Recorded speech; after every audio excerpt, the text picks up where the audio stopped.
Gumawa kayo hindi upang magkaroon ng pagkain na sisira, kundi upang magkaroon ng pagkain nagbibigay ng buhay na walang hanggan. Ang paanyaya ni Jesus ay maging tapat tayo sa ipinangako natin dahil binyagang tayo nawa ay maging saksi na ating pananampalataya. Kaya kung hihimay-himay natin, gumawa kayo hindi upang magkaroon ng pagkain na sisira. Bahagi yun na ibinibigay sa atin ang kahalagahan na banal na Eucharistia, isang biyaya na idinudulog ng buong may kapal sa atin. Ang pagkain hindi nasisira, si Jesus, at ang pagkain nagbibigay ng buhay na walang hanggan. Yung pakikisaan natin sa hapag ng Panginoon. Bahagi yun na ating pananampalataya bilang sentro ay ang pagdiriwang natin na dakilang biyaya na pagsalusaluhan natin sa Jesus sa banal na misa. Kaya nawa ay makita natin ang kahalagahan nito at patuloy nawang maiunawa sa iba, sapagkat walang duda kaya may hinahanap sa Jesus.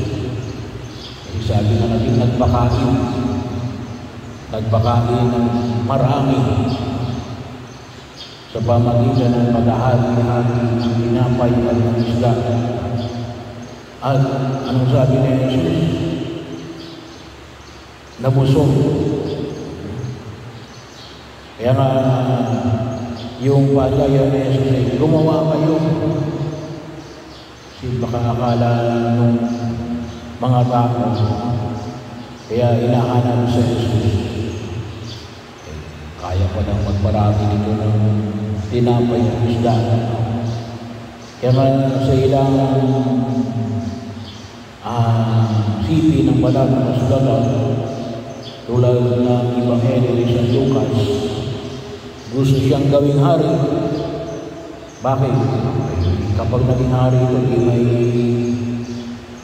constant supply ng pagkain na hindi nauubos kasi may kapangyarihan siyang maghati-hati ng tinapay at ng isda at mabusog ang lahat. Pero ang ating pananampalataya ay hindi isang pananampalataya na nagtuturo sa atin ang maging tapat. Kaya nung sabi ni Jesus, gumawa. Kinakailangan ng pag-ius. Kinakailangan na may gagawin sa pagkakataon. May mga kanya-kanya tayong trabaho inialam, lalong-lalo na sa pagkikisa natin sa habag ng Panginoon. At hindi lamang yung gawain, ngunit yung patuloy na paanyaya, umiwas sa kasalanan at gumawa ng mga bagay na ikabubuti. Bakit? Kasi sabi nga natin, kalimitan mong taglay dahil anak ka ng Diyos. Kaya mo gagawin yan, anak ka ng Diyos, na ipinagkaloob sa atin at bahagi ng karangalan na nawa ay higit natin mapahalagahan. Ay di lalo na pangalawa, yung buhay na walang hanggan. Kaya kapag tayo kakain, nagbibigay sa atin ng kalusugan sa katawan, yung pagkain natin sa katawan na ito. Kaya hindi lang ba sa pagkain, lalong-lalo kapag tumatanda na, tayo ay nagiging mapili na sa huli ng pagkain. Kaya baka may mga pagkain na maaaring magdulot sa atin ng karamdaman, ang kawalan nito o ang sobra nito. Pero ito, yung pagkain ibinibigay niya sa Diyos. Sabi nga natin ay ano yung ibibigay nito? Hindi lamang lakas ng katawan habang tayo natubuhay sa daigdig na ito muling natin. Ito yung pagkain nagbibigay ng buhay na walang hanggan. So kaya po, pinaalala sa amin na tuwing tayong magtutumonyon, yun ay isang maliwanag na pagkilos na tayo ay pag-aharian ng Diyos at tayo makakabilang sa pag-ahari ng Diyos. Kapag tayo tumanggap ng tumonyon na may malinis na kalooban, anong ibig sabihin no? Na wala na tayong malaking kasalanan at yung isang simpleng requirement natin, yung isang oras na pag-aayuno, yun lang naman yung hadlang para hindi tayo makatanggap ng komunyon. Bahagi ko yung malaking kasalanan at ang pagkain o pag-inom maliban ng tubig isang oras bago kumain. At yun ay pagpapahalaga natin, pagkilala natin, simpleng pagkilala natin. Siya kasusito. Naging kabahagi ko. Kaya ang Diyos ay ito ay hindi natin higit na nagagamit ang kapangyarihan na kaakibat ng ano na ibinibigay sa atin sa biyaya ng sakramento ng banal na Eucharistia. Yung kuminsan hindi natin nararamdaman natin, yung katotohanan natin, isa din natin sa Jesus. Kaisa natin sa Jesus. Katawan at loob.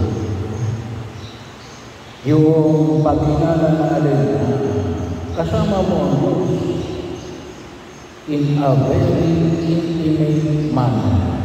Kaisa mo ang Diyos sa isang pagkakaloon na napakalapit sa karanasan ng tao. Bakit? Kasi tinatanggap mo sa Jesus. Physically. Kaya nga, kung nagagamit natin yung bagay na ito ng kapangyarihan na pinagkaloob ng Diyos sa atin, ay tunay natin mapapalakas yung mga pagkilos natin na nawa ay maging kabahagi tayo ng patuloy na paglago ng kanyang kaharian dito sa lupa para na sa langit. Kaya sabi nga natin ay siguro po ay ma-recognize natin tayo na nagdiriwang ng banal na misa. At siguro kapag na-recognize ng iba, ay kapag na-recognize namin, ay maramdaman din ng iba. At siguro darating yung pagkakataon na alin, ay sigurado dudumugi ang pagtitipon na ito na ipinagkakaloob sa atin.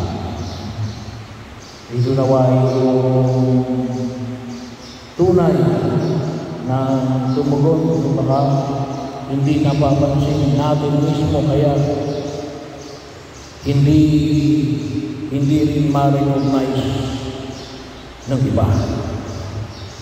Pero yun, sabi nga natin, kung minsan tayo ay nagtitipon at ipinapahal natin na ilagay natin ang presensya natin sa harapan ng Diyos. Spiritually. Pero ito, hindi lang spiritual. Physical and spiritual.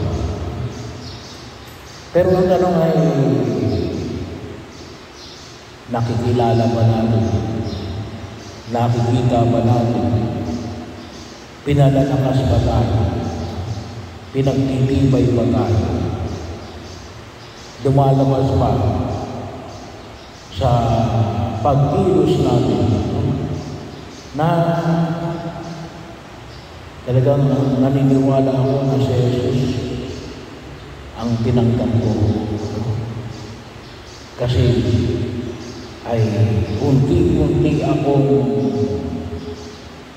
binabago.